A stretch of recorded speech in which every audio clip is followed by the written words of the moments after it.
Esas 3 palabras las dije en voz tan baja que ni yo misma estaba segura de haberlas pronunciado.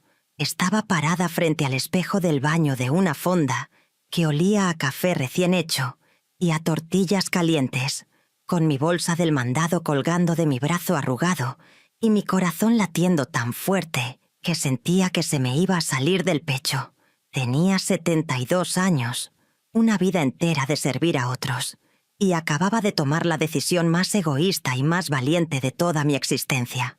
Esa mañana había salido de mi casa en la colonia La Paz de Puebla con la excusa de ir a la farmacia por el medicamento para la presión de mi nuera Karina. Nunca regresé. Y lo que pasó después cambió absolutamente todo lo que yo creía saber sobre mí misma, sobre lo que merecía y sobre lo que significa realmente vivir en lugar de solo existir. Me llamo Teresa Maldonado y esta es la historia de cómo una simple salida a la farmacia se convirtió en mi boleto hacia la libertad. Si me están acompañando en esta historia que todavía me cuesta trabajo creer que es mía, les agradecería enormemente que le dieran like a este video. Su apoyo me ayuda a seguir compartiendo estas vivencias que, quién sabe, tal vez le sirvan a alguien más que esté pasando por algo parecido. Nací en 1952 en un pueblito llamado San Martín Texmelucan, a unos 40 minutos de Puebla capital. Mi papá, don Esteban Maldonado, trabajaba en una fábrica textil que en aquellos años todavía daba para mantener a una familia numerosa. Éramos 7 hermanos. Yo era la tercera, justo en medio de un montón de bocas que alimentar y ropa que lavar. Mi mamá, doña Refugio, se la pasaba entre el metate, el comal y el lavadero de cemento que teníamos en el patio. Nunca la vi sentada más de 5 minutos seguidos, salvo cuando ya estaba tan enferma que no le quedó de otra. Crecí viendo eso, una mujer que se desgastaba día tras día sin que nadie le dijera siquiera «Gracias, mamá» o «Descansa un rato». Mi papá llegaba del trabajo, se sentaba en su silla de mimbre y esperaba que le sirvieran la comida caliente, las tortillas recién hechas, el agua de Jamaica bien fría. Mis hermanos varones hacían lo mismo. Y nosotras, las mujeres, pues aprendimos que eso era lo normal, lo que nos tocaba, lo que toda mujer decente hacía sin chistar. A los 19 años conocí a Ernesto Vega en una kermés del pueblo. Era un hombre guapo, de esos que sabían bailar y que te hacían sentir especial cuando te miraban.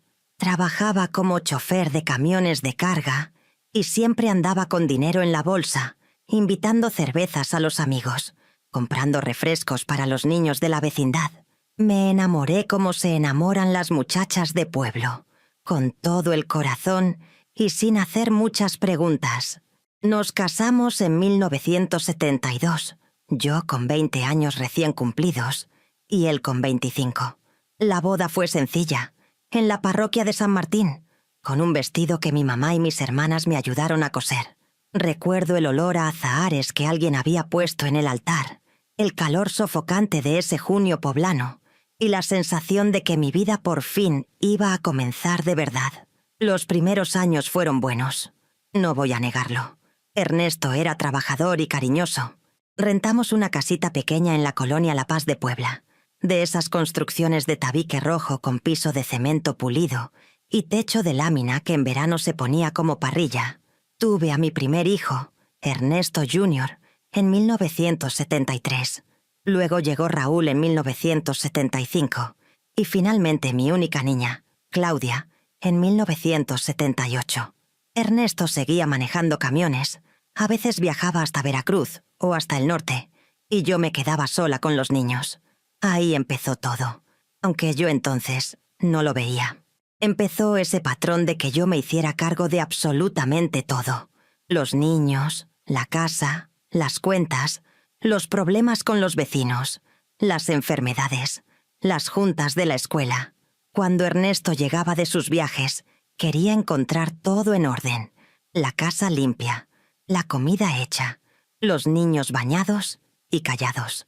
Un día de 1989, Ernesto venía de regreso de Monterrey cuando su camión se salió de la carretera cerca de San Luis Potosí. El accidente fue terrible. Sobrevivió, pero quedó con una lesión en la columna que le impedía manejar distancias largas. De un día para otro, nuestro ingreso principal se esfumó. Yo tenía 37 años y 3 hijos adolescentes que alimentar. Conseguí trabajo limpiando casas. Me levantaba a las 5 de la mañana para dejar el desayuno hecho. Iba a limpiar 2 o 3 casas. Regresaba para hacer la comida.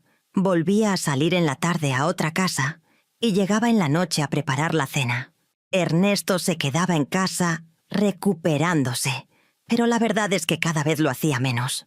Se la pasaba viendo la tele, tomando cerveza con los amigos que venían a visitarlo y dándome órdenes sobre cómo quería las cosas. Los años pasaron y yo seguí en esa rutina. Mis hijos crecieron. Ernesto Jr. se fue a trabajar a la Ciudad de México. Apenas cumplió los 18. Raúl consiguió empleo en una maquiladora y se casó con una muchacha de Cholula.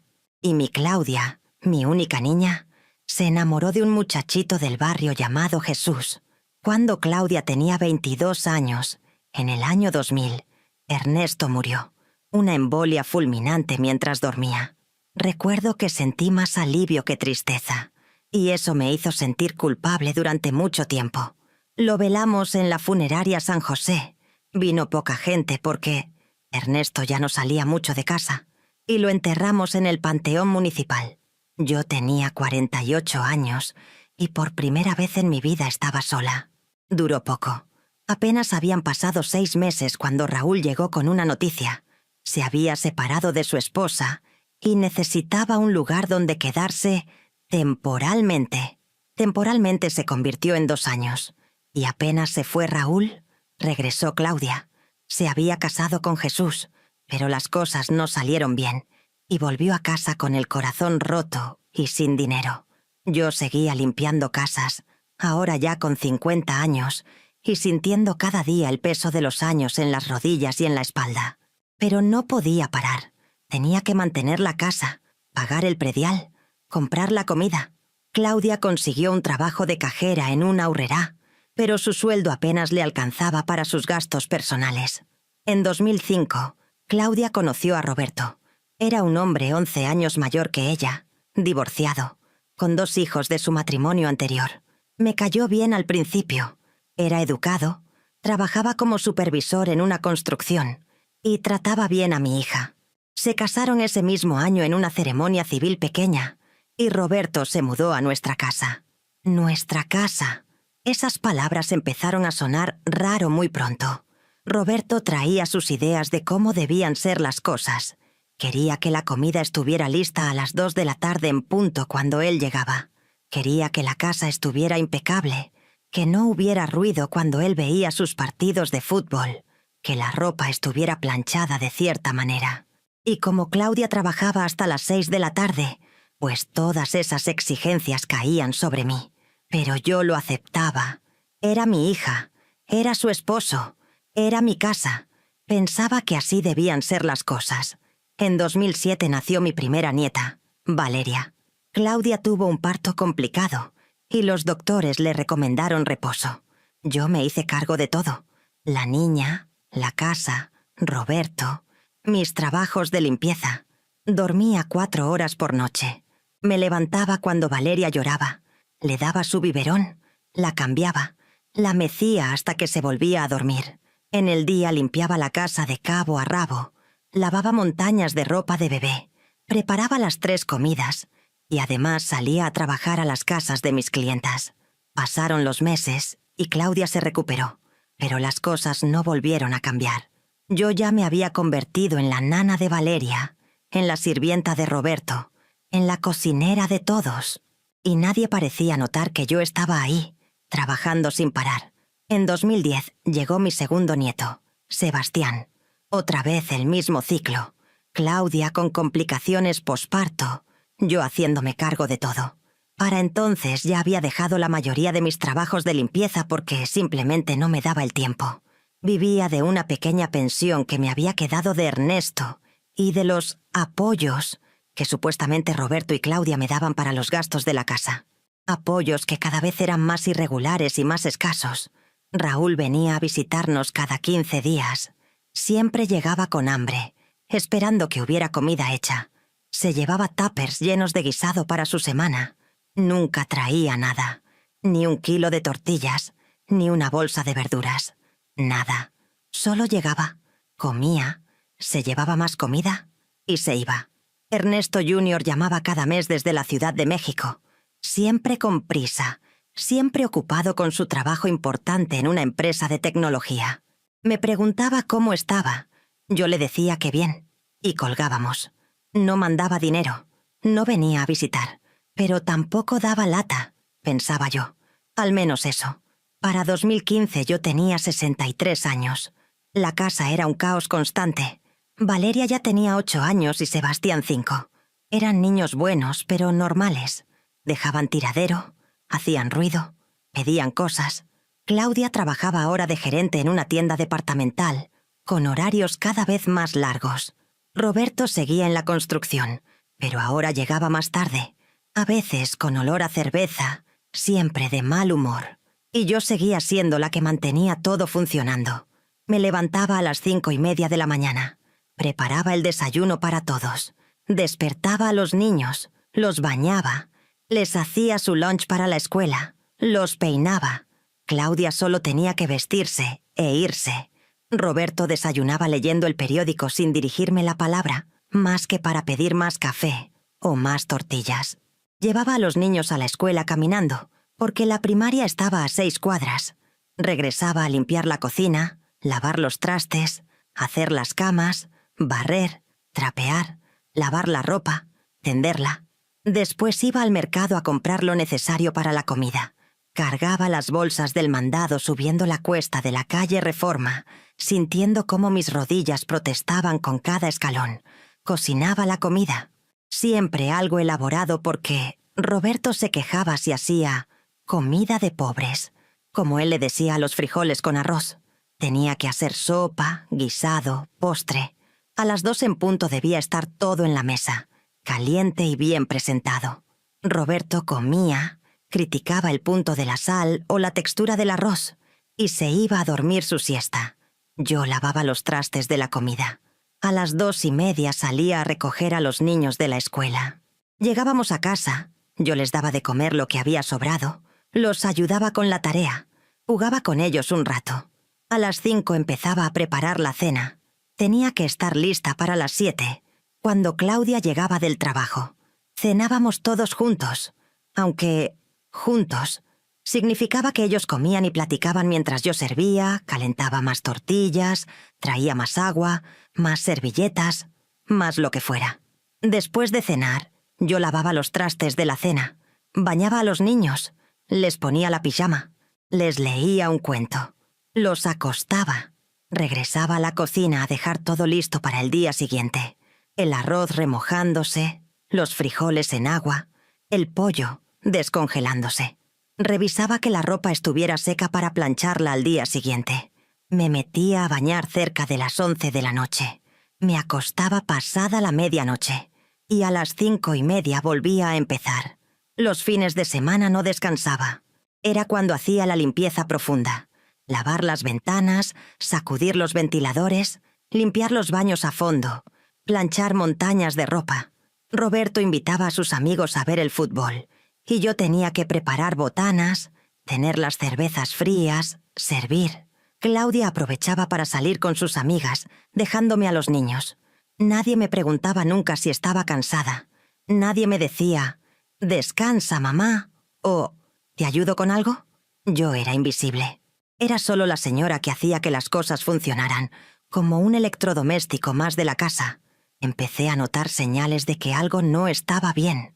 Pequeñas cosas que en ese momento no quise ver, pero que ahora, con la distancia, entiendo perfectamente que eran gritos de advertencia de mi propio cuerpo y de la situación. La primera señal llegó en diciembre de 2016, durante las posadas navideñas.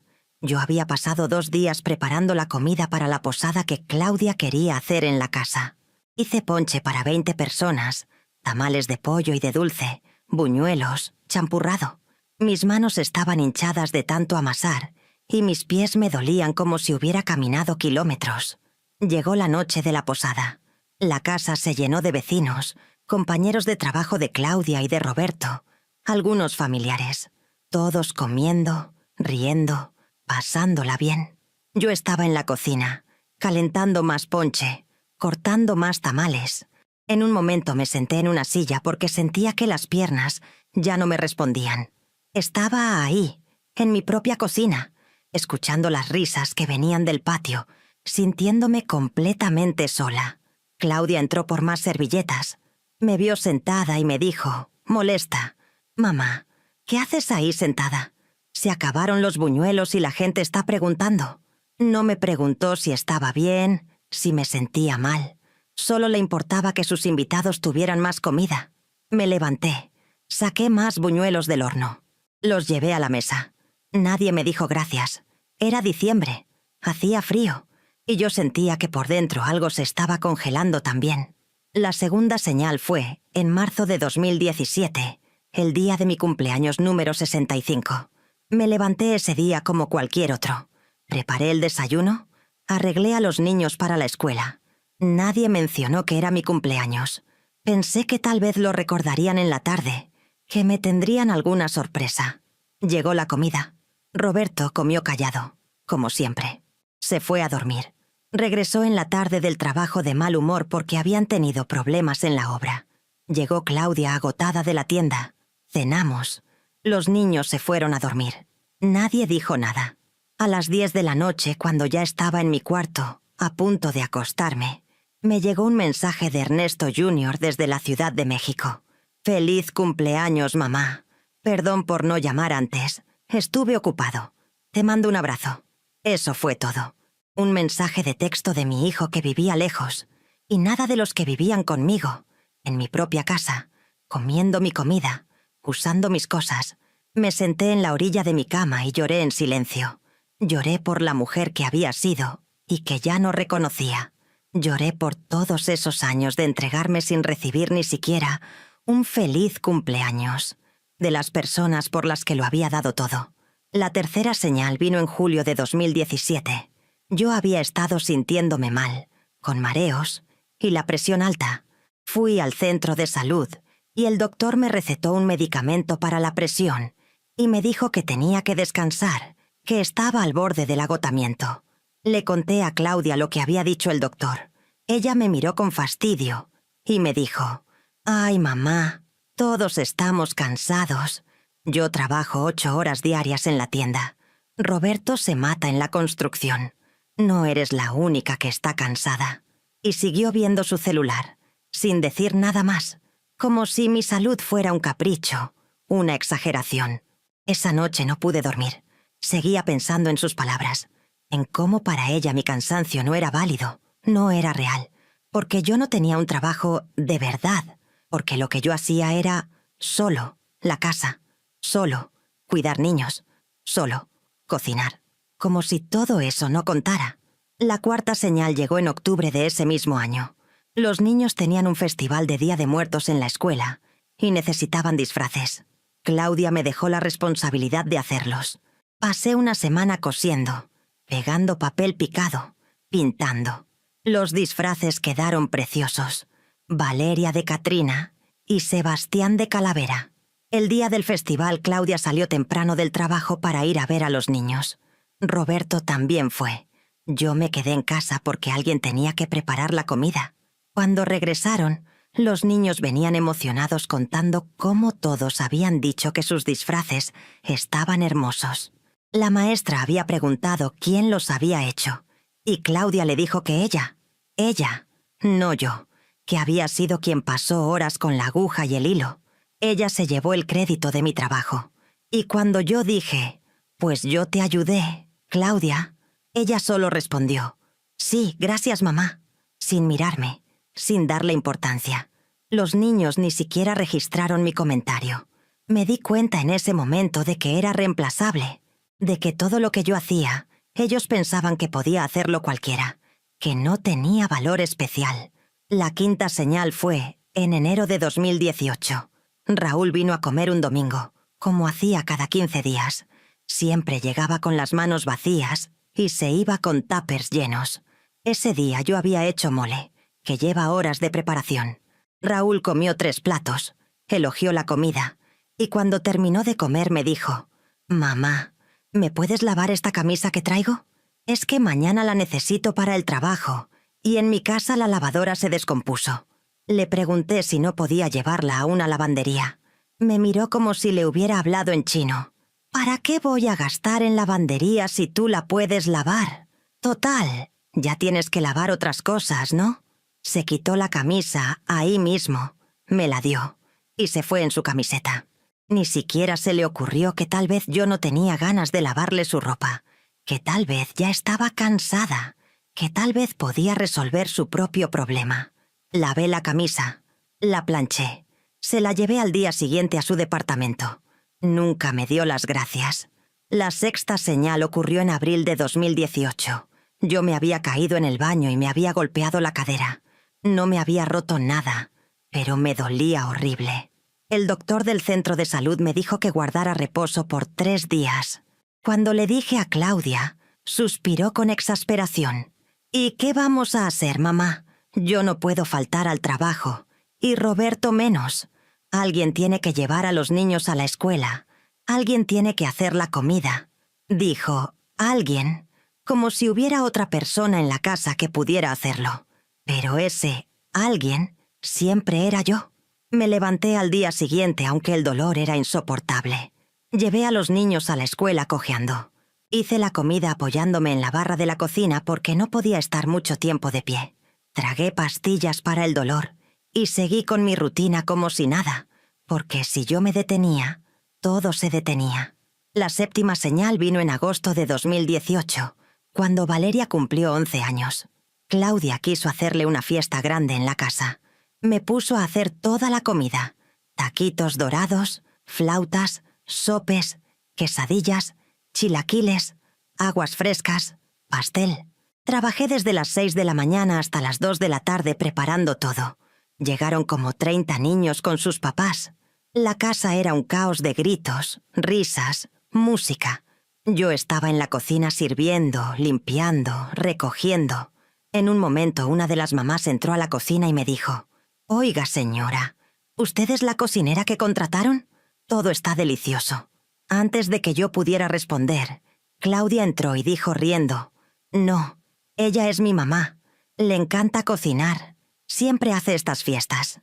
Dijo «le encanta», como si yo lo hiciera por hobby, por placer, no porque no tuviera otra opción, no porque nadie más lo fuera a hacer. La señora me sonrió con lástima y salió. Me quedé ahí parada, con un trapo en la mano, rodeada de trastes sucios, escuchando la fiesta que sucedía sin mí, y me pregunté cuándo había sido la última vez que alguien había hecho algo por mí. ¿Cuándo había sido mi última fiesta? Mi último regalo. Mi último «gracias, mamá. Descansa hoy». No pude recordarlo. La 8ª señal, la última antes de que todo explotara, llegó en febrero de 2019. Yo tenía 66 años y mi cuerpo estaba empezando a cobrármelo todo. Mis manos tenían artritis. Mis rodillas crujían cada vez que me agachaba. Mi espalda estaba siempre adolorida. Vivía a base de pastillas para el dolor. Una noche, después de lavar los trastes de la cena, sentí un dolor agudo en el pecho. Me asusté. Pensé que me estaba dando un infarto. Me senté en una silla de la cocina, tratando de respirar. El dolor pasó después de unos minutos, pero me dejó aterrada. Al día siguiente fui al centro de salud. El doctor me hizo estudios y me dijo que no había sido un infarto, pero que mi corazón estaba bajo mucho estrés. Me preguntó si tenía mucho estrés en mi vida. Me reí con tristeza. Si tenía estrés, como si pudiera haber una respuesta más obvia. Me recetó pastillas para la ansiedad y me volvió a decir lo mismo, que tenía que descansar, que tenía que bajarle al ritmo de vida. Le pregunté cómo se suponía que hiciera eso si tenía que mantener una casa, cuidar 2 niños, cocinar para 4 adultos. Me miró con compasión, pero no tenía respuestas. Esa noche, acostada en mi cuarto, me puse a pensar en algo que nunca me había permitido pensar. ¿Qué pasaría si un día simplemente no estuviera? No me refería a morir, sino a no estar ahí, a no hacer la comida, a no lavar la ropa, a no cuidar a los niños. ¿Qué pasaría? ¿Se darían cuenta de todo lo que yo hacía? ¿O encontrarían la manera de reemplazarme como si yo nunca hubiera importado? La pregunta se quedó dando vueltas en mi cabeza durante semanas, y sin darme cuenta se fue transformando en algo más peligroso. ¿Y si simplemente me iba? El año 2019 siguió su curso, y yo continué con la misma rutina de siempre, pero algo había cambiado en mi interior. Esa pregunta que me había hecho aquella noche después de mi visita al doctor no se iba. Se había instalado en algún rincón de mi mente, y cada día crecía un poco más, como una planta que nadie riega pero que igual encuentra la manera de sobrevivir. Las cosas en casa empeoraron. Roberto empezó a llegar más tarde, a veces claramente tomado, y sus exigencias se volvieron más absurdas. Un día llegó a las 11 de la noche y me despertó para pedirme que le calentara la comida. Cuando le dije que la comida estaba en el refrigerador y que él podía calentarla en el microondas, se enojó. «Siempre has calentado la comida, Teresa», me dijo, usando mi nombre en lugar de decirme «mamá», como antes. «No sé qué te pasa últimamente, pero estás muy rara». Como si pedir un mínimo de consideración fuera estar rara. Claudia también cambió. O tal vez no cambió. Tal vez yo solo empecé a ver las cosas con más claridad. Me di cuenta de que había adoptado exactamente la misma actitud que Roberto. Me hablaba con ese tono de fastidio que usan las personas cuando sienten que alguien les está quitando su tiempo. Cuando le pedí ayuda para limpiar el tinaco porque ya no podía subirme a la azotea por mi vértigo, me dijo que contratara a alguien. «¿Con qué dinero, Claudia?», le pregunté. «Ay, mamá, no sé. Con tu pensión, ¿no? Mi pensión de 1.500 pesos mensuales, que apenas me alcanzaba para mis medicinas y gastos personales. Esa pensión que ellos asumían que podía estirar mágicamente para cubrir las reparaciones de la casa en la que todos vivían. Los niños, que ya estaban más grandes, también empezaron a tratarme de manera diferente. Valeria, que tenía 12 años, había empezado a contestarme mal cuando le pedía que recogiera sus cosas. «No eres mi mamá», me dijo una vez. «No tienes por qué estarme diciendo qué hacer». Y Claudia, que estaba presente cuando dijo eso, no dijo nada. No la corrigió. No defendió mi autoridad. Solo siguió viendo la televisión. En mayo de 2019, Ernesto Jr. vino de visita desde la Ciudad de México.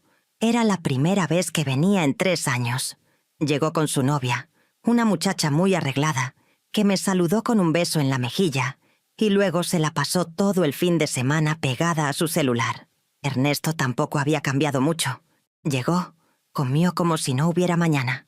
Me pidió que le lavara ropa, porque su lavadora no dejaba la ropa tan suave como yo, y se fue el domingo en la tarde sin siquiera ayudarme a lavar los trastes. Antes de irse me dio 500 pesos. «Para que te compres algo, mamá», me dijo, sonriendo como si me estuviera haciendo un gran favor. 500 pesos después de 3 años sin venir, después de comer mi comida todo el fin de semana, después de generarme más trabajo. 500 pesos que probablemente había gastado en una comida en cualquier restaurante de la Ciudad de México. No dije nada, solo tomé el dinero, le di las gracias y lo vi irse. Cuando se fueron, me senté en la sala vacía y lloré. Lloré por la relación que nunca tuve con mi hijo mayor. Lloré por haberme convertido en una extraña para mis propios hijos.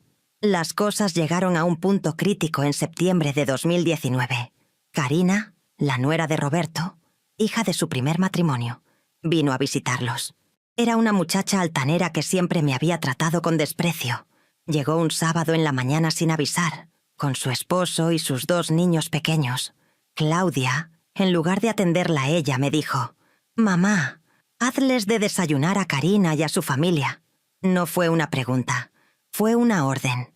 Yo estaba en medio de lavar la ropa, pero dejé todo y me fui a la cocina a preparar huevos, frijoles, tortillas, café. Karina ni siquiera me saludó cuando le serví. Solo empezó a comer y a quejarse de que el café estaba muy cargado, de que las tortillas estaban frías, de que los frijoles necesitaban más sal. Su esposo no dijo nada. Claudia se rió y dijo: «Ya sabes cómo es mi mamá. A veces le falla el sazón». Me quedé congelada con la jarra del café en la mano. A veces le falla el sazón, como si yo fuera una cocinera mal entrenada y no la persona que había estado alimentando a esa familia durante décadas. Como si todos los días de mi vida en la cocina, preparando comidas con lo poco que había, no valieran nada. No dije nada. Volví a la cocina, puse la jarra del café en la barra y me quedé ahí parada viendo por la ventana hacia el patio. Podía escucharlas riéndose en la sala, podía escuchar a los niños corriendo y me sentí invisible, peor que invisible. Me sentí como un mueble viejo que ya nadie notaba, pero que nadie se molestaba en tirar porque todavía servía para algo. Karina y su familia se quedaron todo el día. Tuve que hacer comida para 8 personas. Tuve que limpiar todo el tiradero que los niños hicieron.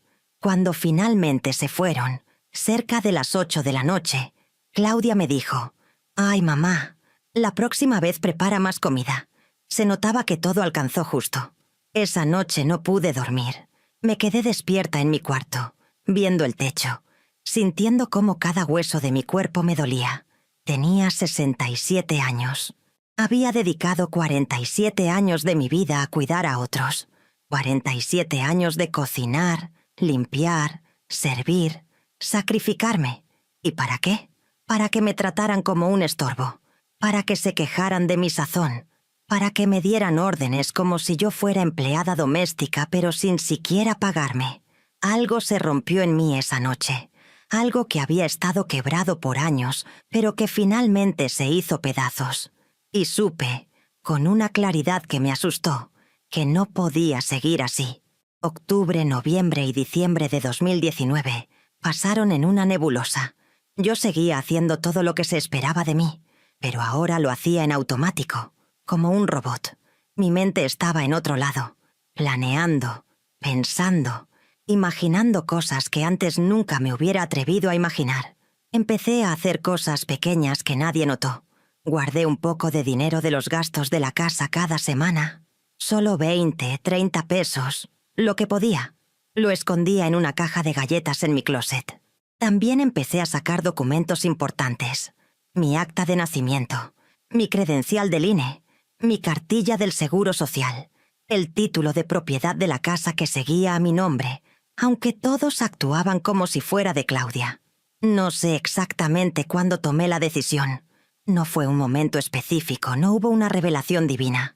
Fue más bien un proceso gradual, como cuando el sol se mete sin que te des cuenta, hasta que de repente ya es de noche. La gota que derramó el vaso llegó el 15 de enero de 2020. Era el cumpleaños de Sebastián, que cumplía 13 años. Claudia había organizado una pequeña reunión familiar. Vinieron Raúl con su novia nueva, algunos primos, los abuelos paternos de los niños. Yo, por supuesto, preparé toda la comida. Hice 3 tipos de tacos: arroz, frijoles, ensalada, aguas frescas y un pastel de 3 leches que me tomó toda la mañana. La fiesta estaba en pleno apogeo cuando escuché a Claudia platicando con una de sus cuñadas en la sala. Yo estaba en la cocina, limpiando como siempre. «La verdad es que mi mamá ya está muy vieja para estar haciendo estas fiestas», dijo Claudia. «Pero ¿qué le voy a hacer? Si le digo que no lo haga, se ofende. Ya sabes cómo son las viejitas. Se aferran a sentirse útiles. Se aferran a sentirse útiles. Como si yo hiciera todo esto porque quería sentirme útil. No porque si yo no lo hacía, simplemente no se hacía. Como si tuviera opción». Su cuñada respondió algo que no alcancé a escuchar. Y luego Claudia siguió. «Además, la verdad es que ahora que los niños ya están más grandes, mi mamá ya no es tan necesaria. Estoy pensando que tal vez sería bueno que se fuera a vivir a un asilo o algo así. Pero pobrecita, ¿dónde va a ir sin dinero?». Sentí como si me hubieran echado agua helada. Me quedé paralizada con un trapo en la mano, procesando lo que acababa de escuchar. Mi propia hija, la hija que había criado, por la que me había sacrificado, estaba planeando meterme a un asilo. No porque yo estuviera enferma, o porque no pudiera valerme por mí misma, sino porque ya no era tan necesaria. Me di la vuelta y salí de la cocina. Nadie notó que me fui. Subí a mi cuarto, me senté en la cama Y tomé una decisión. Ya no iba a esperar a que me tiraran como un trasto viejo. Me iba a ir yo primero, en mis propios términos. Pasé las siguientes semanas planeando. Investigué en internet sobre cuartos en renta en diferentes partes de Puebla. Encontré uno en la colonia Santiago, del otro lado de la ciudad, por 1.200 pesos al mes. Era pequeño, solo una recámara con baño compartido, pero estaba limpio, y la señora que rentaba parecía amable por las fotos. Conté el dinero que había ahorrado, 3.500 pesos. No era mucho, pero era suficiente para el primer mes de renta y comida mientras conseguía algún trabajito. Empecé a sacar mi ropa poco a poco, las piezas que nadie notaría que faltaban. Las guardaba en una mochila vieja que escondía debajo de mi cama. También empecé a observar las rutinas de la casa con más cuidado. Claudia salía a las 8 de la mañana y regresaba a las 7 de la noche. Roberto salía a las 7 y regresaba a las 3. Los niños estaban en la escuela de 8 a 2. Eso me daba una ventana perfecta. Pero necesitaba un pretexto para salir de casa con mi mochila sin que pareciera sospechoso. Pensé en diferentes opciones hasta que se me ocurrió la perfecta. Karina necesitaba medicamento para la presión. Claudia siempre me mandaba a comprarlo a la farmacia que estaba del otro lado de la colonia, como a 20 minutos caminando. Sería el pretexto perfecto. Elegí la fecha, el 4 de febrero de 2020, un martes. Esa mañana me levanté a las 5:30 como siempre. Preparé el desayuno, desperté a los niños. Hice todo como cualquier otro día, pero mi corazón latía diferente. Sabía que esta era la última vez que hacía esa rutina.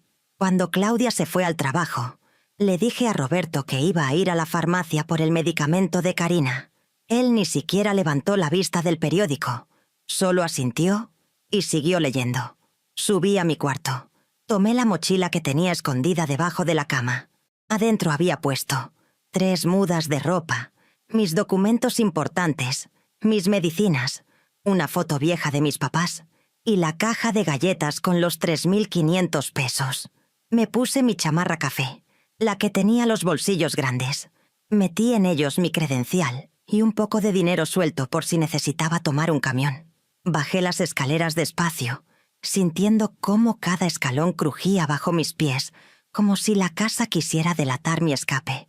Roberto seguía en la sala, ahora viendo la televisión. Pasé por la sala con mi bolsa del mandado en una mano y la mochila en la otra, tratando de caminar normal, de respirar normal. Él ni siquiera volteó a verme. Abrí la puerta, salí, cerré la puerta detrás de mí y caminé. Caminé por la calle Reforma abajo, pasando las casas de vecinos que conocía desde hacía 30 años. Doña Lupita estaba barriendo su banqueta.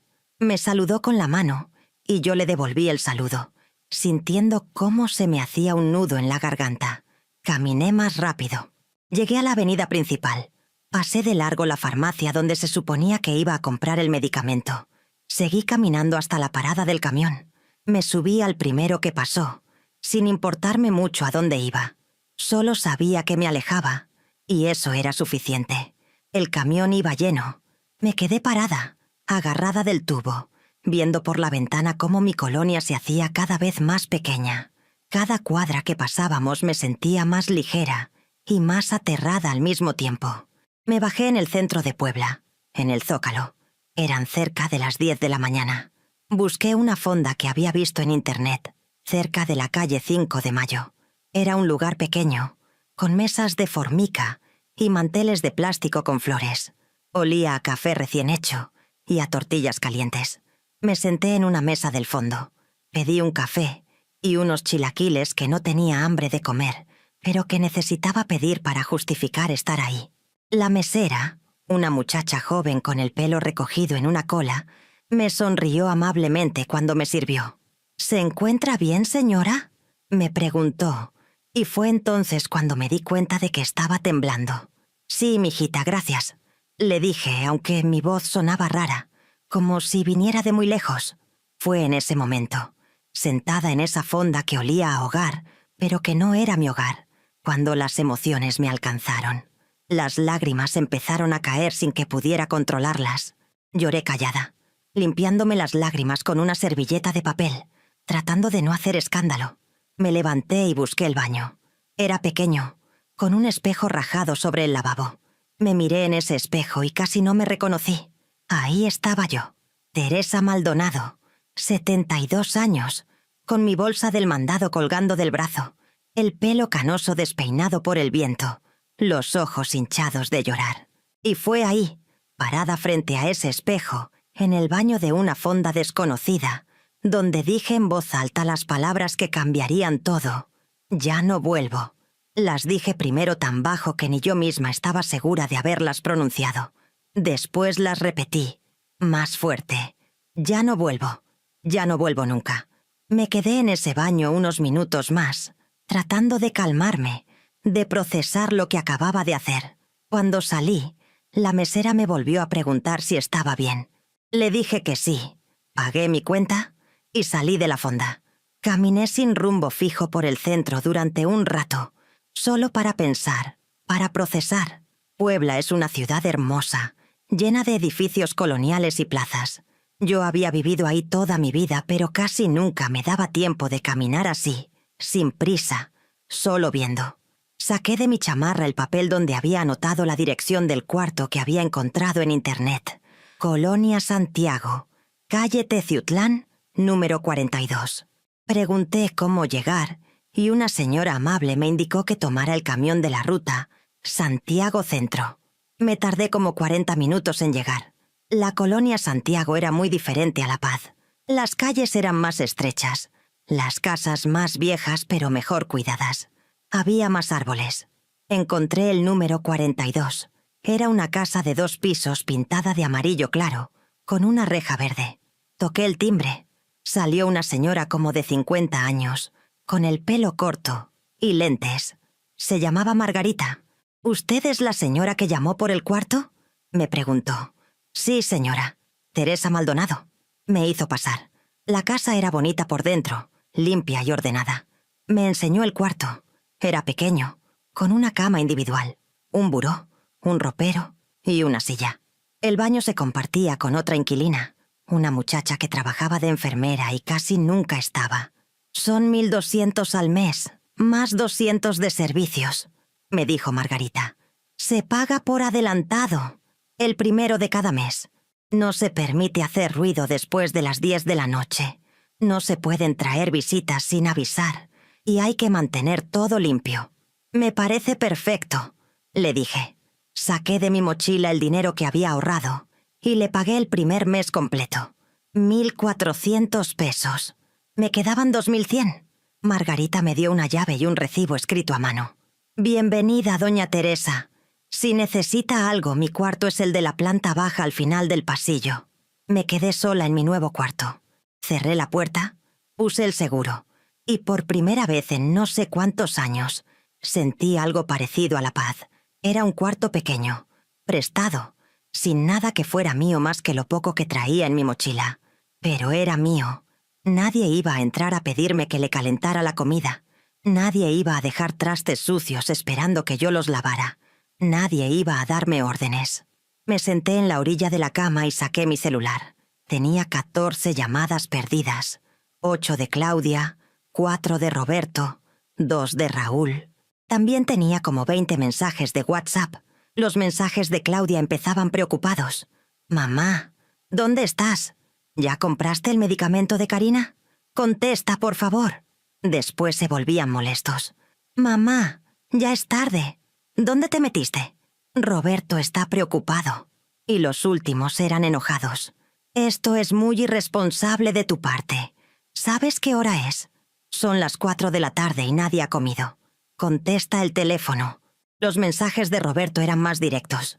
Teresa, ¿dónde estás? Necesito comer. Ya son las 3 y no hay comida. Llama. Esto no tiene madre.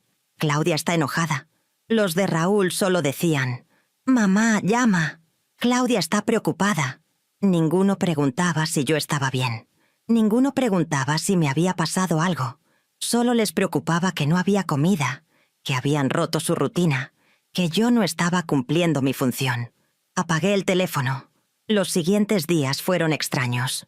Despertar en un lugar nuevo, sin tener una lista de cosas que hacer, sin escuchar a nadie llamándome o pidiéndome algo. El primer día dormí hasta las 8 de la mañana, algo que no hacía desde antes de casarme. Desperté sobresaltada, pensando que se me había hecho tarde, que tenía que preparar desayuno, que los niños iban a llegar tarde a la escuela. Después recordé, ya no tenía que hacer nada de eso. Margarita, la dueña de la casa, resultó ser una mujer muy amable. Ella vivía sola después de que su esposo había muerto hacía 5 años. Rentaba los cuartos para tener compañía más que por necesidad económica. Tenía una pequeña tienda de abarrotes en la planta baja de la casa, donde vendía lo básico: huevo, leche, pan, galletas, refresco. «Si quiere cocinar algo, puede usar la cocina», me dijo el segundo día. «Solo avíseme para no chocar». Le agradecí, pero por ahora no tenía ganas de cocinar. Estaba disfrutando de no tener que hacerlo. Comía en la fonda de la esquina, donde servían comida corrida por 35 pesos. O compraba pan y fruta en la tiendita de Margarita. Mantuve el teléfono apagado toda esa primera semana. Sabía que eventualmente tendría que enfrentar la situación, pero necesitaba primero encontrar algo de claridad mental, algo de fuerza. En las tardes salía a caminar por la colonia. Descubrí que cerca había un parque pequeño, con bancas a la sombra de fresnos grandes. Me sentaba ahí a ver a la gente pasar. Señoras con sus bolsas del mandado, niños jugando fútbol, parejas de viejitos tomados de la mano. Vida normal, vida simple. Una tarde, sentada en mi banca favorita, una señora como de mi edad se sentó a mi lado. Se llamaba Consuelo y vivía cerca. Empezamos a platicar, como hacen las señoras en los parques. Le conté que acababa de mudarme a la colonia. Ella me contó sobre el mercadito que ponían los jueves, sobre la parroquia que estaba a 3 cuadras, sobre la clase de tejido que daban gratis en la Casa de Cultura los martes. «Debería ir», me dijo. «Es muy bonito. Vamos varias señoras ya grandes y nos la pasamos platicando y haciendo cositas. Se le va el tiempo volando». No le dije que yo había pasado los últimos 50 años haciendo cositas para otros y que por primera vez no tenía que hacer nada si no quería. Pero le sonreí y le dije que tal vez me animaba. El sábado, después de una semana de haber salido de casa, encendí el teléfono. Inmediatamente empezaron a llegar mensajes, cientos de mensajes, llamadas perdidas. Los primeros días habían sido de preocupación mezclada con enojo. Después, solo de enojo. Los últimos eran diferentes. Claudia: «Mamá, ya basta de este berrinche. Todos estamos preocupados. Ya ven a casa». Raúl: «Mamá, esto es muy inmaduro. Claudia está muy estresada». Ernesto Jr.: «Mamá, Claudia me contó lo que pasó. ¿Estás bien? Llámame». Roberto no había vuelto a escribir después del primer día. Había también mensajes de números que no conocía. Vecinos preguntando si estaba bien. Una prima lejana que nunca me hablaba, pero que ahora de repente estaba muy preocupada. Hasta el padre de la parroquia me había mandado un mensaje preguntando si necesitaba ayuda espiritual. Decidí que era momento de contestar, pero solo a Ernesto Jr. Era el único que me había preguntado si estaba bien en lugar de reclamarme. «Estoy bien, hijo. Solo necesitaba un tiempo para mí. No te preocupes», le escribí. Me contestó inmediatamente. «¿Dónde estás? ¿Necesitas algo? ¿Quieres que vaya?» «No, hijo, gracias. Estoy bien. Solo necesito tiempo». «Mamá, Claudia está diciendo que te volviste loca, que te fuiste sin avisar, que la dejaste con todos los problemas. ¿Qué pasó?» Me quedé viendo ese mensaje por un largo rato. ¿Qué había pasado? ¿Cómo le explicaba a mi hijo que me había ido porque me había convertido en una esclava en mi propia casa? ¿Cómo le contaba que su hermana me veía como un estorbo? ¿Cómo le hacía entender algo que él probablemente nunca iba a entender porque nunca había tenido que vivirlo? Pasó que me cansé, hijo. Me cansé de servir sin que nadie me viera. Ya hablaremos con calma después. Ahora solo necesito estar sola. No me volvió a escribir ese día. Si les está gustando esta historia y quieren saber cómo sigue, les pido de favor que le den like al video y dejen un comentario contándome qué harían ustedes en mi lugar. Sus comentarios me ayudan muchísimo a que esta historia llegue a más personas que tal vez la necesiten escuchar. Gracias de corazón.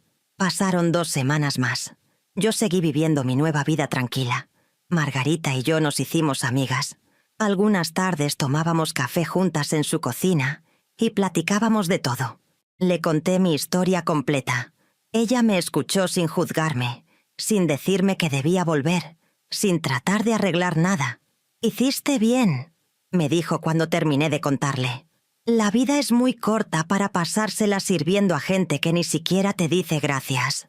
Me animé a ir a la clase de tejido los martes. Ahí conocí a otras señoras. Doña Remedios, que tenía 82 años y vivía sola. Doña Patricia, que era viuda y tenía un puesto de tamales. Y doña Soledad, que acababa de jubilarse después de trabajar 30 años en una fábrica. Nos hicimos amigas rápido. Había algo liberador en estar con mujeres que entendían lo que era llegar a cierta edad y darse cuenta de que la vida se te había ido cuidando a otros. Todas teníamos historias parecidas. Todas habíamos llegado a ese punto donde decidimos que merecíamos algo más. Con el dinero que me quedaba compré material para tejer. Empecé a hacer bufandas. Doña Patricia me dijo que si quería, podía venderlas en el mercadito de los jueves. Hice 6 bufandas en 2 semanas, de diferentes colores y diseños. Las vendí todas en un solo jueves por 80 pesos cada una. 480 pesos que gané yo, con mi trabajo, sin tener que pedir permiso ni dar explicaciones. Esa noche me senté en mi cuartito con los 480 pesos en la mano y lloré. Lloré de felicidad, de orgullo, de libertad. Había olvidado lo que se sentía ganar mi propio dinero, tener algo que era completamente mío. Seguía sin contestarle a Claudia. Ella me seguía mandando mensajes, cada vez más desesperados. En uno de ellos me dijo que estaba muy enojada, que yo era una irresponsable, que cómo se me ocurría dejarlos así. En otro me dijo que Roberto se había ido, que no había aguantado el estrés de tener que hacer todo sin mí. En otro me dijo que los niños me extrañaban, que le preguntaban por mí. Ese último mensaje me dolió. Sí extrañaba a los niños. Extrañaba a Valeria y a Sebastián, aunque ellos probablemente me extrañaban más por lo que yo hacía por ellos que por lo que yo era. Pero no podía volver. No todavía. Tal vez nunca. Un día de finales de febrero, estaba en el parque en mi banca cuando vi a alguien conocido. Era doña Lupita, mi vecina de la colonia La Paz. Me vio. Se acercó corriendo. «Doña Teresa. ¡Ay, qué bueno que la veo! Todos están muy preocupados. ¿Dónde se había metido?» Le expliqué brevemente que me había mudado, que estaba bien, que solo necesitaba un cambio. «Ay, doña Tere, pero Claudia está como loca buscándola. Dice que usted se fue sin avisar, que la dejó con todos los problemas. Los problemas que ella creó, doña Lupita. Yo solo me cansé de resolverlos». Doña Lupita me miró con una mezcla de sorpresa y admiración. «¿Sabe qué, doña Tere? Bien hecho. Yo siempre vi cómo la trataban. Usted se merecía algo mejor». Platicamos un rato más. Ella me contó los chismes del barrio, que Roberto efectivamente se había ido de la casa de Claudia, que se había regresado con su exesposa, que Claudia había tenido que contratar a alguien para que le ayudara con los niños y la casa, que estaba gastando una fortuna en comida comprada porque ella no sabía cocinar. No pude evitar sentir una pequeña satisfacción. No era que me alegrara de sus problemas, pero sí me daba cierta validación saber que efectivamente no era tan fácil hacer todo lo que yo hacía, que sí había valido algo, aunque ellos no lo hubieran reconocido. A principios de marzo tuve que tomar una decisión importante sobre mi dinero. Ya casi se me estaba acabando. Las bufandas daban para algo, pero no era suficiente para vivir. Necesitaba algo más estable. Margarita me ofreció ayudarle en su tiendita. Me pagaría 100 pesos diarios por estar ahí de 3 a 8 de la tarde, atendiendo a los clientes mientras ella hacía otras cosas. Acepté inmediatamente. El trabajo era simple: cobrar, acomodar mercancía, limpiar. Pero era trabajo honesto, con un horario fijo y un pago acordado. Y lo mejor, Nadie me trataba como estorbo. Los clientes me saludaban, me preguntaban cómo estaba, me agradecían cuando les daba su cambio. Una tarde llegó a la tienda una señora buscando ayuda. Necesitaba a alguien que le cuidara a su mamá que tenía Alzheimer, unas horas al día mientras ella trabajaba. Margarita me sugirió a mí. «Doña Teresa es muy buena cuidando personas», le dijo. Y así, sin buscarlo, conseguí mi segundo trabajo. Iba 3 tardes a la semana a cuidar a doña Amparo, una viejita de 90 años que a veces me reconocía y a veces pensaba que yo era su hermana fallecida. Me pagaban 300 pesos por tarde. Con los 2 trabajos estaba ganando como 3.500 pesos a la semana. No era mucho, pero era mío. Podía pagar mi cuarto, mi comida, mis medicinas, y hasta me sobraba un poco para ahorrar. En abril, Claudia finalmente vino a buscarme. No sé cómo supo dónde estaba, pero un día llegó a la casa de Margarita. Yo estaba en mi cuarto leyendo cuando escuché el timbre. Margarita subió a decirme que había una señora buscándome. Bajé. Ahí estaba Claudia, parada en la entrada, con los ojos rojos como si hubiera estado llorando. Se veía cansada, demacrada. Había bajado de peso. «Mamá», me dijo cuando me vio. Se le quebró la voz. «Claudia», le dije yo, manteniéndome firme aunque por dentro estaba temblando. «¿Podemos hablar?» Salimos a caminar al parque. Nos sentamos en mi banca favorita, la que estaba bajo el fresno más grande. Claudia empezó a hablar. «Mamá, no entiendo por qué te fuiste. No entiendo qué hice mal. Estás muy enojada conmigo y ni siquiera sé por qué». La miré incrédula. ¿Que no sabía por qué? «Claudia, ¿de verdad no lo sabes? ¿De verdad no te das cuenta de cómo me trataban?» «Te tratábamos bien, mamá. Siempre estuviste en tu casa. Nunca te faltó nada. Me trataban como sirvienta, Claudia. Peor que sirvienta, porque a las empleadas al menos les pagan y les dan días libres. Pero tú eres mi mamá, no una empleada». «Exacto. Soy tu mamá, no tu esclava». Se quedó callada. Después empezó a llorar. «Las cosas han estado muy difíciles desde que te fuiste, mamá. Roberto se fue. Yo tuve que contratar ayuda. Estoy gastando muchísimo dinero. Los niños te extrañan. Yo te extraño. ¿Me extrañan a mí o extrañan lo que yo hacía por ustedes?» No supo qué contestar. «Claudia, pasé toda mi vida cuidando a otros. Cuidé a tu abuela cuando se enfermó. Cuidé a tu papá cuando tuvo su accidente. Los cuidé a ustedes 3 desde que nacieron. Me sacrifiqué, me desgasté, me olvidé de mí misma. ¿Y para qué?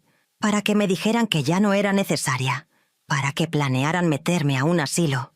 Claudia se puso pálida. «Mamá, yo nunca... Eso fue solo... Yo estaba frustrada. Lo dijiste. Y probablemente lo pensabas desde antes. Yo solo fui más rápida. Me fui antes de que me corrieran. Nunca te íbamos a correr, mamá. Pero tampoco me iban a valorar». Nos quedamos en silencio un rato largo. Finalmente Claudia dijo: «¿Vas a volver?» «No». «¿Nunca?» «No lo sé. Pero por ahora no. Estoy bien aquí. Tengo trabajo, tengo amigas, tengo paz. Por primera vez en 72 años tengo mi propia vida». Claudia lloró más fuerte. Parte de mí quería abrazarla, consolarla, pero me mantuve firme. Si cedía ahora, todo volvería a ser como antes. «Los niños de verdad te extrañan», me dijo entre sollozos. «Yo también los extraño. Pueden venir a visitarme cuando quieran. Pero no voy a volver a esa casa, Claudia. No voy a volver a ser lo que era».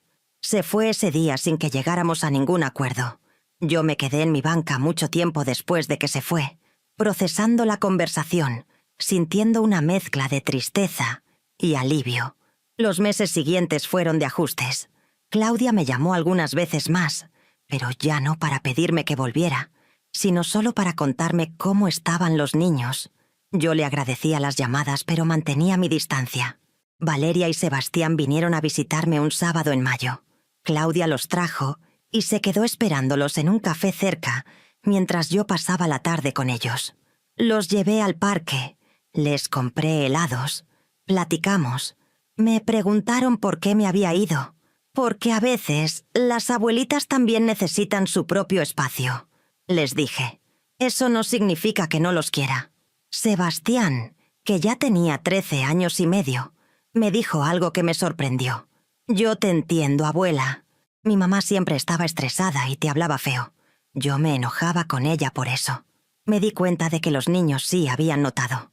Tal vez no todo, pero sí suficiente. Y me alegró saber que no me juzgaban, que solo me extrañaban. Empezaron a visitarme seguido, cada 2 semanas.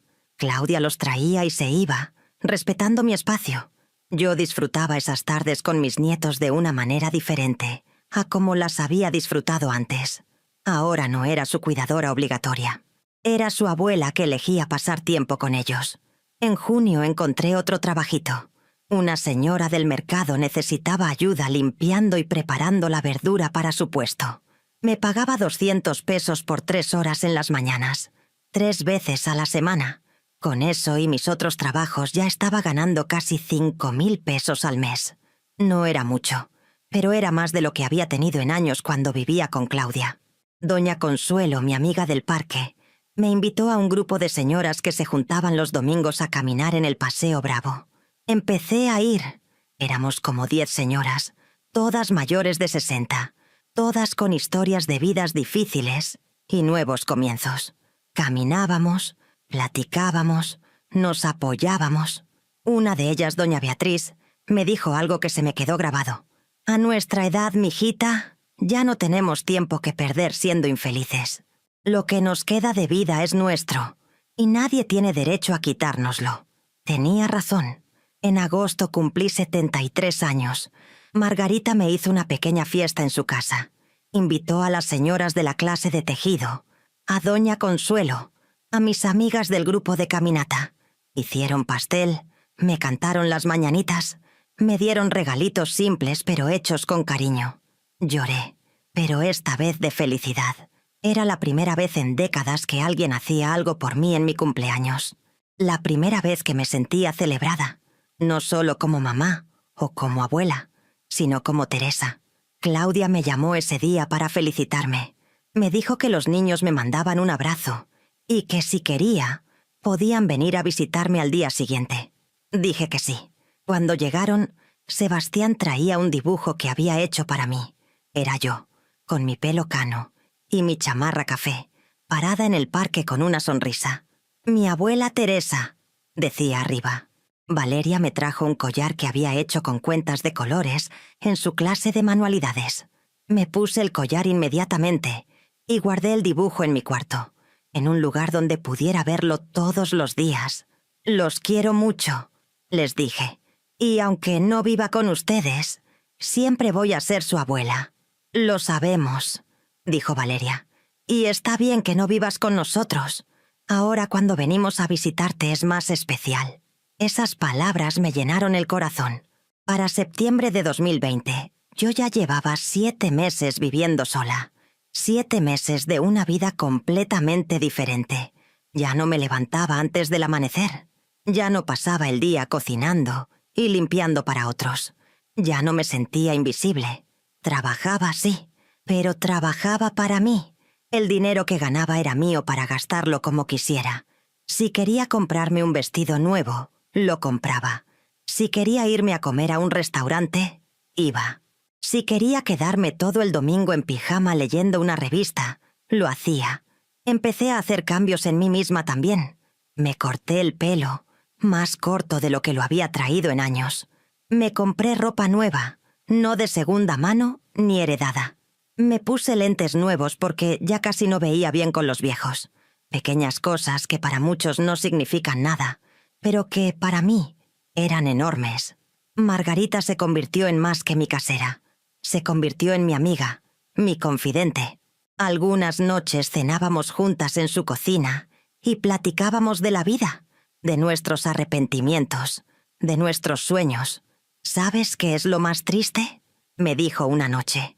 Que muchas mujeres de nuestra generación nunca van a hacer lo que tú hiciste.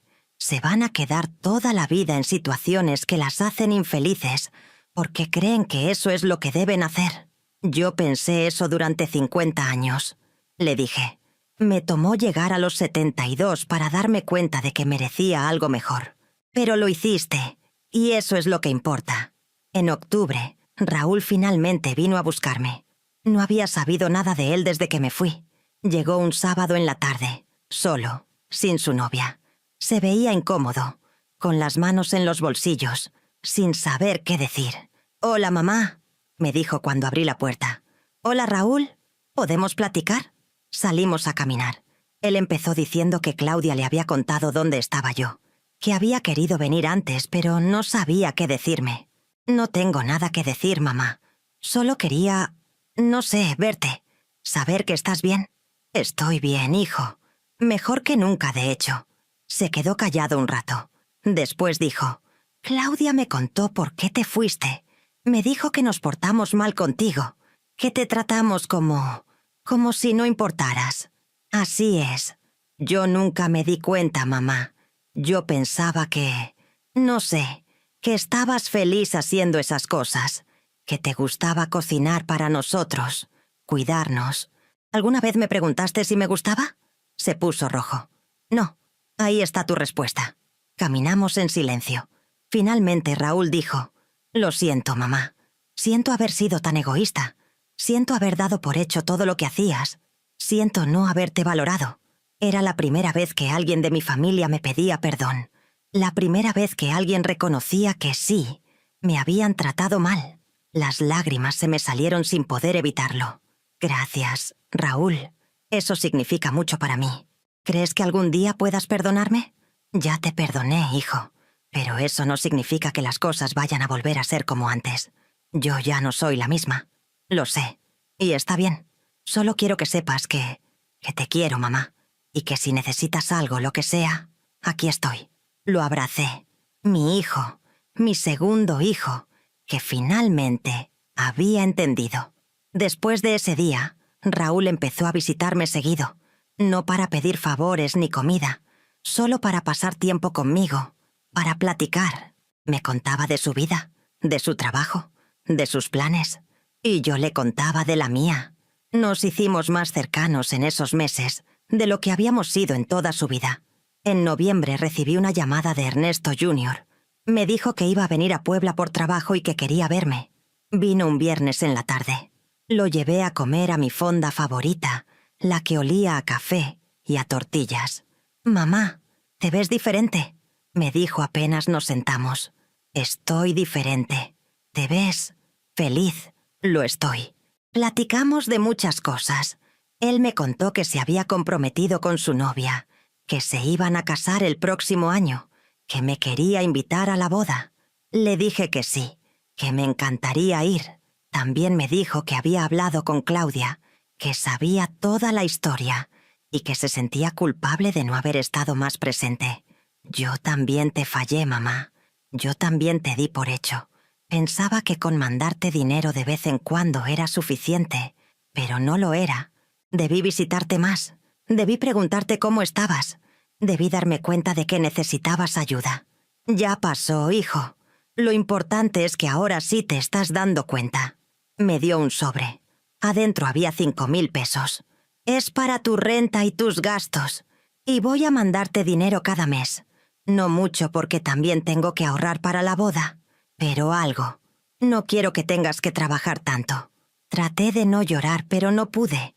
Mi hijo mayor, que se había ido tan lejos y que parecía haberse olvidado de mí, estaba ahí, preocupándose por mí. «Gracias, hijo, pero no necesitas mandarme dinero. Yo estoy trabajando.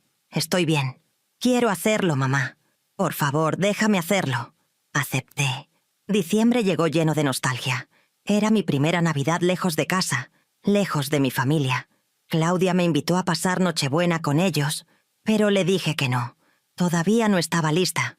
Margarita me invitó a pasar la Nochebuena en su casa, con ella y sus hijos que venían de Tlaxcala.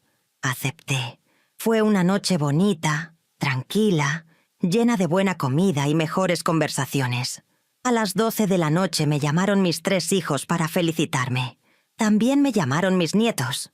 Y por primera vez en mucho tiempo, las felicitaciones navideñas se sintieron genuinas, no como algo que hacían por obligación.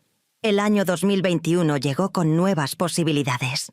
Yo seguía en mi cuartito, Seguía con mis trabajos, seguía construyendo mi nueva vida, pero había algo diferente en el aire, algo que me hacía pensar que tal vez, solo tal vez, lo peor ya había pasado. Enero y febrero de 2021 pasaron tranquilos. Yo seguía trabajando en mis 3 empleos. La tiendita de Margarita, cuidando a doña Amparo y ayudando en el puesto del mercado. También seguía tejiendo mis bufandas y vendiéndolas los jueves. Entre todo, juntaba como 6.000 pesos al mes, más lo que Ernesto Jr. me mandaba. Por primera vez en mi vida tenía dinero para ahorrar. Abrí una cuenta de banco. Nunca había tenido una. Todo mi dinero siempre había pasado directo a los gastos de la casa cuando vivía con Claudia. Ahora tenía mi propia tarjeta, mi propio NIP, mi propio saldo que iba creciendo poco a poco. En marzo, doña Amparo, la señora que yo cuidaba, murió. Fue tranquila, dormida, rodeada de su familia. Yo estaba ahí cuando pasó. Su hija me abrazó y me agradeció por haberla cuidado tan bien en sus últimos meses. «Usted le dio paz», me dijo. «Cuando estaba con usted, mi mamá estaba feliz. Me pagaron un mes extra como gratificación y me dieron una carta de recomendación preciosa. Con esa carta conseguí otro trabajo de cuidadora, ahora con un señor que acababa de salir del hospital después de una cirugía de cadera. Era temporal, solo 2 meses, pero bien pagado». Abril trajo una noticia inesperada.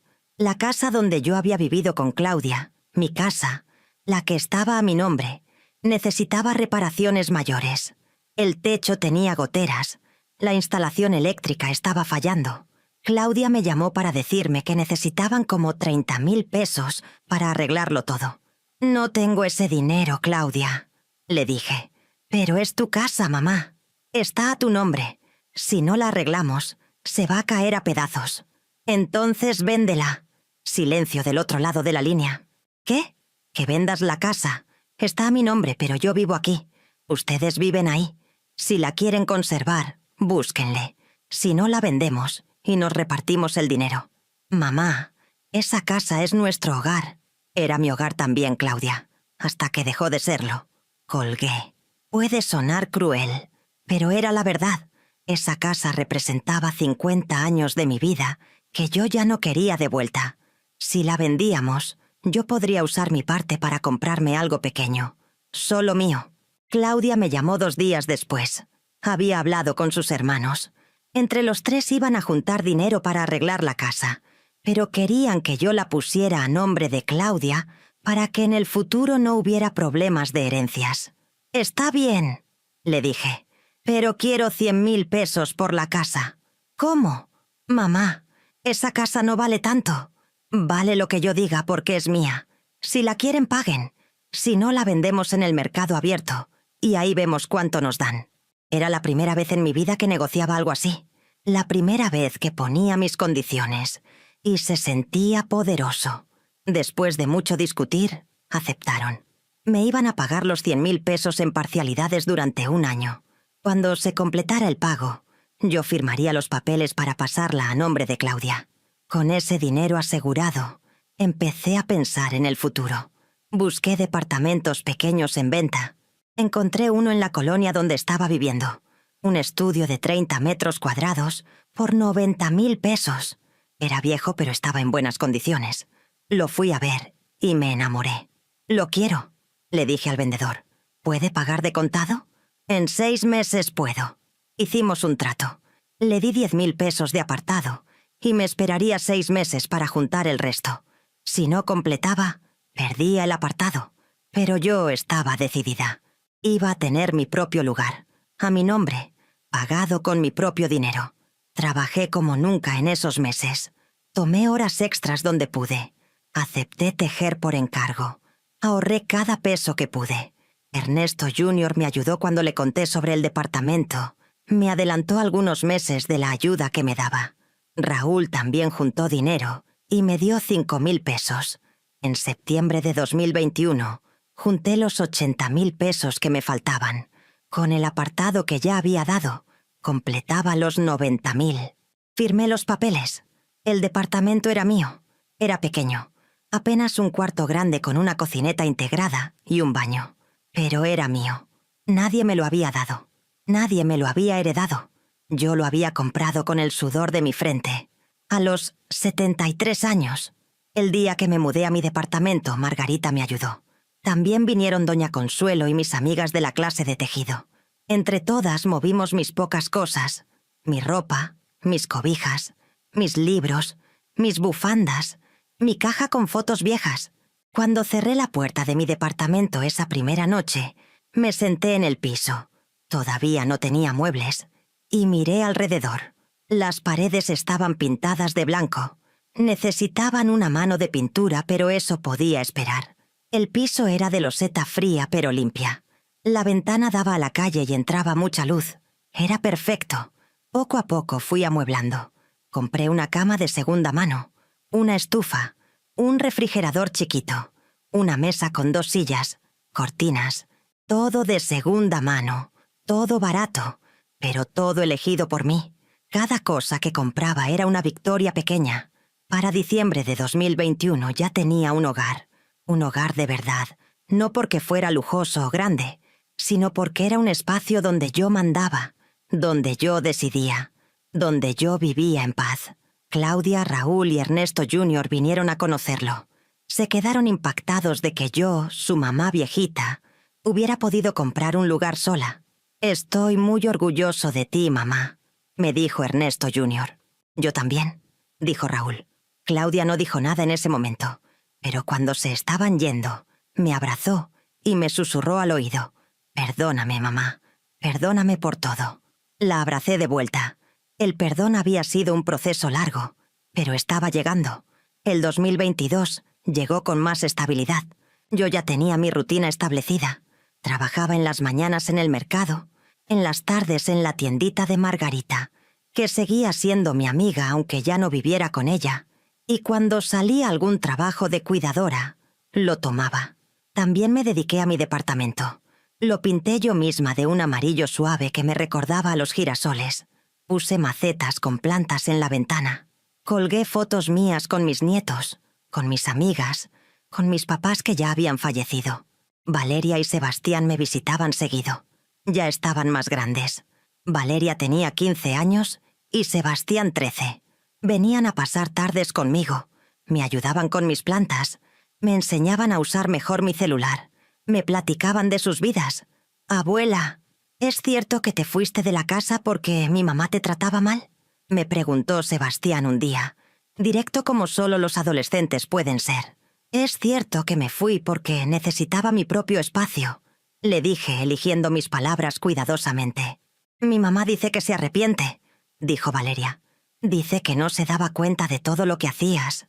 «Lo sé, mijita, y la perdono, pero eso no significa que voy a volver a esa situación». «No queremos que vuelvas», dijo Sebastián. «Bueno, sí te extrañamos, pero nos gusta que seas feliz. Ahora cuando venimos a verte, estás contenta de verdad, no como antes que siempre parecías cansada». Me sorprendió su percepción. Mis nietos habían notado más de lo que yo pensaba. En marzo de ese año cumplí 74 años. Mis hijos me hicieron una fiesta en mi departamento. Trajeron comida, pastel, decoraciones. Invitaron a mis amigas. Fue una celebración pequeña pero llena de amor genuino. Claudia llegó con un regalo. Un álbum de fotos que había hecho con imágenes de toda mi vida. Fotos de cuando era joven, de mi boda, de mis hijos bebés, de mis nietos. En la última página había una foto reciente mía, en mi departamento, sonriendo. Abajo decía: «Teresa Maldonado», una mujer que nunca se rindió. Lloré al verlo. Era la primera vez que Claudia reconocía públicamente lo que yo había hecho, lo que yo era más allá de ser solo mamá. En junio de 2022, Ernesto Jr. se casó en la Ciudad de México. Fui a la boda con Raúl y Claudia. Fue la primera vez que salía de Puebla desde que me había ido de casa 2 años atrás. La boda fue hermosa. Ernesto estaba radiante con su traje gris. Su esposa, Mariana, se veía preciosa. Durante la ceremonia, cuando Ernesto leyó sus votos, mencionó a su familia. «Quiero agradecer especialmente a mi mamá», dijo volteando a verme. «Una mujer que nos enseñó con su ejemplo que nunca es tarde para elegir la felicidad. Mamá, Gracias por ser tan fuerte. Todos voltearon a verme. Yo estaba llorando como Magdalena, pero eran lágrimas buenas, lágrimas de orgullo, de felicidad, de validación. En la fiesta, bailé. Hacía años que no bailaba. Raúl me sacó a bailar una pieza. Después Ernesto. Después Claudia me tomó de las manos y bailamos juntas al ritmo de una salsa que me recordó a mi juventud. «Mamá, ¿eres feliz?», me preguntó Claudia mientras bailábamos. «Mucho, mijita. Más de lo que he sido en años». «Me alegro. De verdad me alegro. Y lamento que tuvieras que irte para encontrar esa felicidad. A veces tenemos que perderlo todo para encontrarnos a nosotras mismas», le dije. Regresé a Puebla al día siguiente, cansada pero feliz. Mi departamento me esperaba exactamente como lo había dejado. Prendí la luz, puse agua a hervir para un té, me quité los zapatos. Este era mi hogar, este era mi refugio, este era el lugar que yo había construido con mis propias manos. Los siguientes meses fueron de consolidación. Mi vida había encontrado un ritmo que me gustaba. Trabajo suficiente para vivir cómodamente, pero no tanto como para agotarme. Tiempo con mis nietos, pero en mis términos. Una comunidad de amigas que me apoyaban. Hijos que finalmente me valoraban. En octubre de 2022 recibí una noticia que me llenó de emoción. Doña Beatriz, mi amiga del grupo de caminata, había abierto un pequeño negocio vendiendo comida en su casa los fines de semana. Me propuso que fuera su socia, que cocináramos juntas y nos repartiéramos las ganancias. Acepté. Los viernes y sábados íbamos a su casa temprano y preparábamos comida para vender. Mole, barbacoa, pozole, tamales. La gente hacía pedidos por teléfono y pasaba a recoger. Nos fue muy bien desde el principio. Esto es lo que debía ser hace 30 años, me dijo doña Beatriz un día mientras revolvíamos un caldero enorme de pozole. Cocinar porque quiero, no porque tengo que, y ganarme mi propio dinero haciéndolo. Nunca es tarde, le respondí, repitiendo las palabras que me habían dicho a mí. Con las ganancias del negocio pude comprar muebles nuevos para mi departamento. Una sala pequeña pero bonita, un comedor de verdad, no solo la mesa vieja que tenía, una pantalla chica para ver mis novelas. Cosas simples que me hacían sentir que mi espacio era de verdad mío. Para diciembre de 2022, cuando se cumplían casi 3 años de mi salida, hice un balance de mi vida. Tenía mi propio departamento, pagado. Tenía ingresos estables de varios trabajos que me gustaban. Tenía amigas, comunidad, propósito. Mis hijos me hablaban no solo cuando necesitaban algo, sino para saber cómo estaba. Mis nietos me visitaban porque querían, no porque los obligaran. Claudia me invitó de nuevo a pasar Nochebuena con ellos. Esta vez dije que sí. Había pasado suficiente tiempo. Había sanado suficiente. Podía estar en esa casa sin sentirme atrapada, porque sabía que al final de la noche regresaría a mi propio hogar. La cena fue agradable. Claudia había cocinado. Había aprendido finalmente, aunque decía que nunca le saldría tan rico como a mí. Roberto no estaba. Se había vuelto a casar con su ex esposa y vivían en Cholula. Los niños estaban felices. Raúl vino con su novia nueva, una muchacha muy amable. Cuando me despedí esa noche, Claudia me abrazó en la puerta. «Gracias por venir, mamá. Sé que no fue fácil. Me dio gusto venir, pero me da más gusto tener a dónde regresar». Entendió perfectamente lo que quise decir. El 2023 llegó con nueva energía. Yo tenía 75 años y me sentía mejor que a los 65. Sí, mi cuerpo dolía. La artritis estaba peor. Mi presión seguía siendo un problema. Mis rodillas crujían. Pero mi mente estaba en paz. Mi corazón estaba liviano. En febrero, doña Beatriz y yo decidimos expandir nuestro negocio de comida. Rentamos un local pequeño cerca del mercado y abrimos una fondita. No era nada lujoso. 6 mesas, una barra, una cocina donde preparábamos comida corrida. Yo seguía con mis otros trabajos en las mañanas, pero en las tardes me iba a la fondita. Margarita nos ayudaba de vez en cuando. Doña Consuelo y otras amigas venían a comer y traían a más gente. En poco tiempo teníamos clientela regular. Un día llegó a comer un reportero de un periódico local. Platicó con nosotras, le contamos nuestra historia.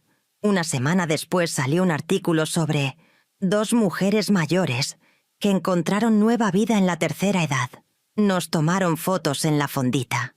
Publicaron nuestras historias. El artículo decía: Teresa Maldonado tenía 72 años cuando tomó la decisión más valiente de su vida: dejar atrás décadas de servir a otros para empezar a vivir para ella misma. Hoy, a sus 75 años, es dueña de su propio departamento, socia de un negocio exitoso y un ejemplo de que nunca es tarde para reescribir tu propia historia. Cuando leí eso, lloré. Era exactamente lo que yo sentía, pero no sabía cómo expresar. Había reescrito mi historia. Ya no era solo la mamá, la abuela, la sirvienta de la familia. Era Teresa, empresaria, mujer independiente, sobreviviente. El artículo trajo más clientela a la fondita. La gente venía no solo por la comida, sino para conocer a las señoras del artículo. Nos preguntaban consejos, nos contaban sus propias historias. Nos convertimos sin querer en una especie de inspiración para otras mujeres mayores de la colonia. Una señora como de 60 años vino un día y me dijo llorando: yo leí su historia y decidí dejar a mi esposo que me maltrataba desde hace 30 años. Si usted pudo a los 72, yo puedo a los 60.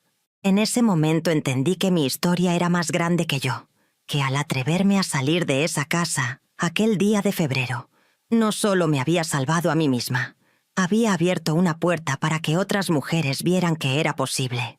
En mayo de 2023, la fondita estaba dando tan buenas ganancias que doña Beatriz y yo decidimos contratar ayuda. Una muchacha joven llamada Jessica que necesitaba trabajo.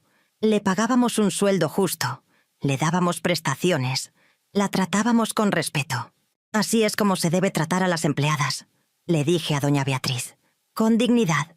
En julio cumplí 76 años. Esta vez la celebración fue en la fondita. Cerramos temprano y mis hijos, nietos, amigas, clientes regulares, todos vinieron. Hubo música, baile, comida en abundancia. Valeria, que ya tenía 16 años, me dijo algo que nunca voy a olvidar.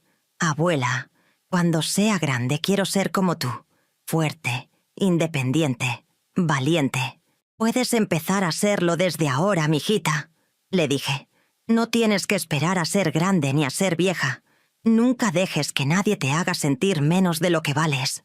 Sebastián, con 14 años, me dijo: abuela, tú eres mi héroe. No heroína, héroe, como si mi edad o mi género no importaran. Solo lo que había hecho, la valentía que había mostrado. Ahora estoy aquí, en mi departamento que huele a café recién hecho, viendo por la ventana hacia la calle donde pasean familias, parejas, niños. Tengo 76 años. Han pasado más de 3 años desde aquel día que salí a comprar un medicamento y nunca regresé. ¿Me arrepiento de haberme ido? Ni un segundo. ¿Fue fácil? No. Hubo noches de miedo, de duda, de preguntarme si había hecho lo correcto. Hubo momentos en que extrañaba la familiaridad de mi vieja vida, aunque esa vida me estuviera matando lentamente. ¿Valió la pena?